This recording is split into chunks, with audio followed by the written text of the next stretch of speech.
ம். ஆ. ஸ்டார்ட் பண்ணுங்கம்மா. ஆ. மாஸ்டர் அனைவருக்கும் வணக்கம். நான் இப்போ புத்தரின் நீதி கதைகள் பத்தி ஒரு அறிவுள்ள எலி என்ன சொல்லுது அப்படிங்கறத பத்தி சொல்ல வந்திருக்கேன். ஒரு ஊர்ல ஒரு கூலி தொழிலாளி இருக்கிறாரு. அவருக்கு தினமுமே அவங்க கிடைக்கிற வருமானத்துல ஒரு 4 ரொட்டி துண்டுமே, அப்புறம் ஒரு அதுக்கு தொட்டுக்கிறதுக்கு தேவையான காய்கறி தான் அது வாங்கிட்டு வர முடியும் ஒரு நாள். அவ்வளவுதான் ஆகும் அவரு சம்பாதிக்கிற காசு. அப்படி பண்ணிட்டு இருக்கும்போது டெய்லி ரொட்டி துண்டு வச்சுட்டு போய் கை கால் கழுவிட்டு வர்றதுக்குள்ள 4 ரொட்டி துண்டுல ஒரு ரொட்டி துண்டு காணாம போயிடும். அப்ப இவருக்கு என்னடா இது, எப்ப பாரு நம்ம வைக்கிற ரொட்டி துண்டெல்லாம் காணாம போயிருதே அப்படின்னு சொல்லி ஒரு சந்தேகம் வந்துருச்சு அவருக்கு. அப்போ ஒரு 4வது நாள் என்ன பண்றாரு, அப்படியே ஒளிச்சிட்டு இருந்து பார்க்கலாங்கும் போது ஒரு எலி அந்த ரொட்டி துண்டை எடுக்கும். உடனே அந்த எலிகிட்ட பார்த்து, "ஏன்பா என் சம்பாத்தியத்த போய் இப்படி நீ எடுத்துட்டு போறியே, நான் என்ன பண்ணட்டும்?" அப்படின்னு செஞ்சோனே, அந்த எலி உடனே, "ஓ! உனக்கு இதுக்கு பதில் வேணுமா?" அப்படின்னு சொல்லி கேக்குது. அப்ப, "ஆமா, எனக்கு இது பதில் வேணும்." அப்படின்னு சொன்னோனே, அப்ப உடனே அந்த எலி என்ன பண்ணுது, "உனக்கு பதில் சொல்வதற்குன்னே புத்த பகவான் இருக்காரு. அவர்கிட்ட போய் கேளு." அப்படின்னு சொல்லுது. "அவர் எங்க இருக்காரு?" அப்படின்னு சொல்லி கேக்குறாரு. அவர் இருக்கிற இடத்த இந்த எலி இவர்கிட்ட சொல்லிடுது. உடனே இவரு கிளம்பி போறாரு. ரொம்ப தூரம் போன உடனே ஒரு வீடு கிடைக்குது. ரொம்ப டயர்ட் ஆகிருது. ஒரு வீடு மட்டும் இருக்குது. அந்த வீட்டுக்குள்ள போய் பார்த்தா, அந்த வீட்ல ஒரு அம்மா இருக்காங்க. ஒரு பொண்ணு இருக்கு. அந்த அம்மா சொல்றாங்க, "20 வருஷங்களா என் பொண்ணு வாயே பேசாம இருக்கா. அவளுக்கு என்ன பண்றதுன்னே தெரியல." அ அப்படின்னு சொல்லி அந்த அம்மா சொல்லி, "தன்னுடைய மக எப்ப பேசுவா?" அப்படின்னுட்டு ரொம்ப கஷ்டமா இருக்கு. நீ புத்த பகவான தானே பார்க்க போற. அவர்கிட்ட இதுக்கான ஏதான்னு சொல்லுவாரு. அவர கேட்டு வர்றியா? அப்படின்னு சொல்லி அந்த அம்மா சொல்லும். அப்போ உடனே இவரு சரி நான் கேட்டு சொல்றேன் அப்படின்னு அந்த தொழிலாளியும் சரின்னு சொல்லிட்டு, புத்த பகவான கேட்டு உங்களுக்கு நான் சொல்றேன் அப்படின்னு மீண்டும் அங்க திரும்பியும் அந்த வீட்ட விட்டு திருப்பி நடக்கிறாரு. ரொம்ப தூரம் போனோனே பெரிய மலை, காடுகள் எல்லாம் கடந்து போகும்போது ஒரு சன்னியாசி ஒருத்தர் அங்க உட்கார்ந்துகிட்டு இருக்காரு. அவர் என்ன பண்றாருன்னா, அந்த மலை மீது உட்கார்ந்துகிட்டு மந்திர தண்டம் ஒண்ணு வச்சிருப்பாரு கையில.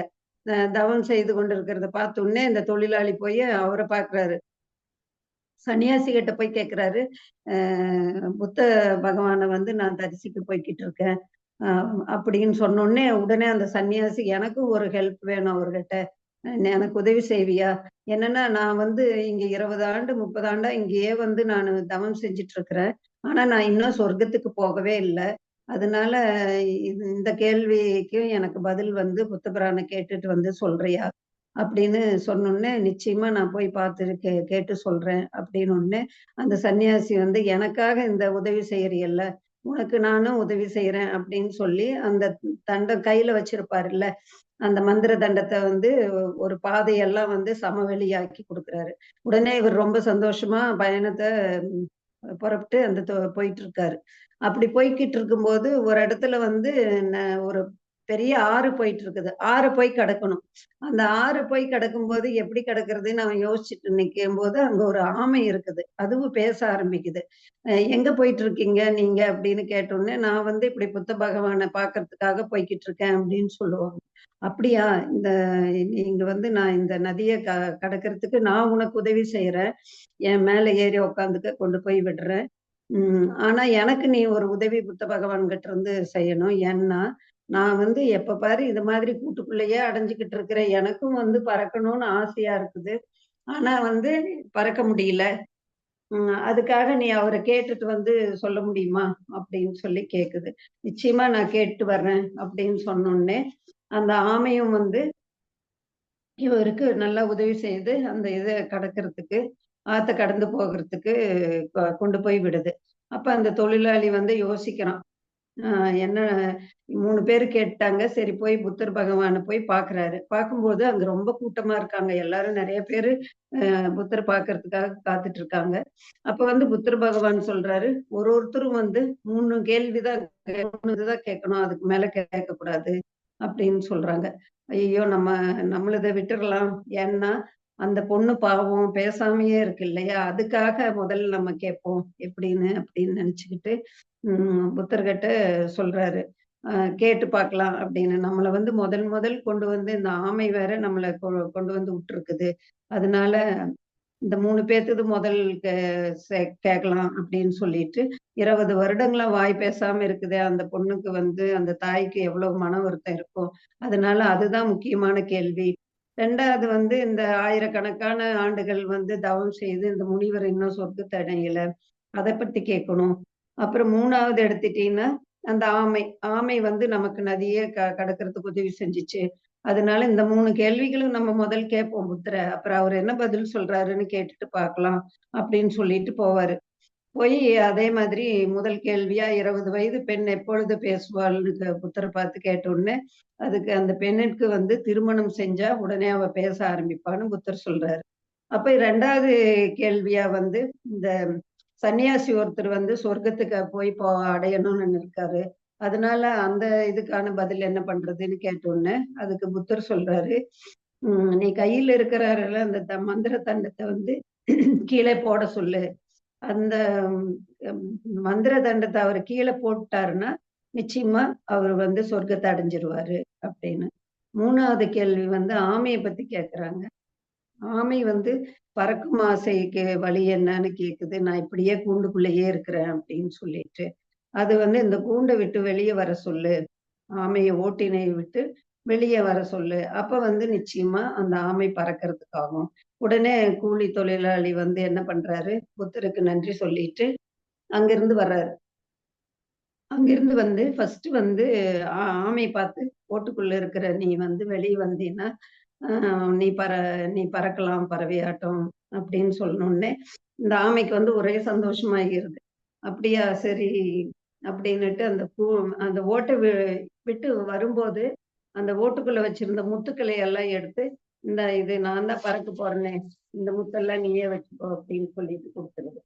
அடுத்ததாக ஒரு சன்னியாசி கிட்ட போய் அவர்கிட்ட இந்த தண்டத்தை கீழே போட்டுரு. அப்பதான் நீ வந்து ஆனா அப்படின்னு சொன்னோனே, இந்த தண்டத்தை நீயே வச்சுக்கோ.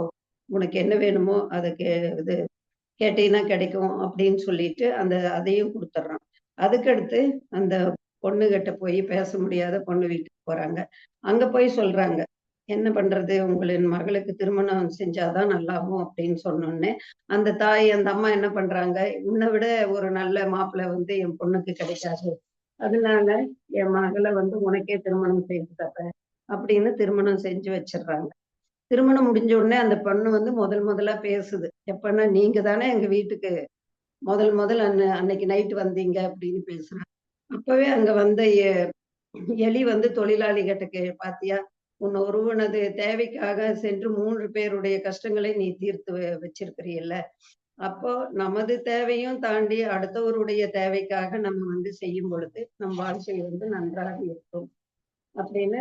உம், அப்புறம் புத்தர் வந்து ஏன் மந்திர தண்டத்தை கீழே போட சொன்னாருன்னு தெரியுமா அப்படின்னு கேக்குது. மாயை தான் மந்திர தண்டங்கிறது. அந்த மாயை விட்டால்தான் நம்மால் வந்து சொர்க்கத்துக்கு செல்ல முடியும். அந்த சன்னியாசி வந்து மாயையிலேயே இருந்தான் இது வரைக்கும் 1000 ஆண்டுகளா. அந்த தண்டத்தை வச்சுக்கிட்டு எதை எடுத்தாலும் நம்ம செஞ்சா நடந்துரும்னு சொல்லிட்டு இருந்ததுனாலதான் அவர்னால வந்து போகவே முடியல பரலோகத்துக்கு. அதனாலதான் வந்து அவர் போகாம இருக்கிறாங்க அப்படின்னு சொல்லிட்டு 2வது வந்து பாதுகாப்பு கவசமாக எண்ணிட்டு ஆமை வந்து என்ன பண்ணுது, நம்ம பல வருஷங்களா வந்து நம்ம நல்லா ஜாலியா இதுக்குள்ளேயே இருக்கிறோம் அப்படின்னு சொல்லிட்டு அதுக்குள்ளேயே வெளியே வராம இருந்ததுனாலதான் அது வந்து அப்படியே இருந்ததுனாலதான் அதனால பறக்க முடியல. முத்துக்களை வந்து கொடுத்துட்டு போனதுனால அதுவும் நல்லா பறக்க முடிஞ்சுச்சு இல்லையா அப்படின்னு சொல்லி. அஹ் ஏனெனில் வந்து அவனுடைய சம்பாதிக்கும் வழியை தேடித்தான் புத்தரிடம் சென்றான். புத்தரிடம் சென்ற வந்து அவனுடைய கேள்வியை கேட்காம அதுக்கு பதிலா அவங்கிட்ட யார் யாரு உதவி கேட்டாங்களோ அவங்களுக்கான மற்றவர்களுடைய தேவைதான் என்னை விட மிகவும் அவசியமாக இருந்ததுனால அதை வந்து கேட்டுட்டு வந்தேன் அப்படின்னு சொல்றாரு. உடனே தன்னுடைய தேவைகளையும் குறைத்துட்டு மற்றவர்களுடைய நலன்ல நம்ம வந்து அக்கறை காட்டும் பொழுது நமக்கு வந்து மோட்சம் வரும். எனவே அவனுக்கு பணமும் கிடைச்சது, மனைவியும் கிடைச்சது, சன்னியாசி சொர்க்கத்துக்கு அனுப்பிய புண்ணிய பயனும் அவருக்கு கிடைக்குது. ஆகையால் இந்த விஷயத்தில் இருந்து நாம் என்ன இது பண்றோம்னா எப்பொழுதும் நாம் பாதுகாப்பு உணர்வுடன் பதுங்கியே இருக்க இருக்காமல் அதை உடைத்து வெளியே வந்தா உயர பறக்க முடியுங்கிறது இந்த ஆமை மூலமா நமக்கு தெரியுது. அதே மாதிரி மாய தண்டத்தை கீழே போட்டால்தான் சன்னியாசி சொர்க்கத்தை வந்து அடைந்தார் இல்லையா? அந்த மாய தண்டம் தான் சன்னியாசியினுடைய நம்பிக்கை. இதிலிருந்து நாம என்னத்தை கண்டுபிடிச்சோம்னா, கண்டிப்பா வந்து நம்ம சுயநலத்தோடு நம்ம எதை செய்தாலும் எதுவுமே நடக்காது அப்படிங்கறத நம்ம தெரிஞ்சுக்கிட்டோம். இதுதான் மாஸ்டர் இதுல இருந்து அதாவது தன்னுடைய தேவையும் கூட இது பண்ணாம அவர் வந்து மற்றவர்களுக்காக போய் கேட்டு புத்தர்கிட்ட வாங்கிட்டு வந்ததுனால அவரும் நல்லா இருக்காரு, மற்றவர்களும் சந்தோஷமா இருக்கிறாங்க அப்படிங்கறத இந்த கதையின் மூலமா நம்ம தெரிஞ்சுக்கலாம். நன்றி மாஸ்டர்.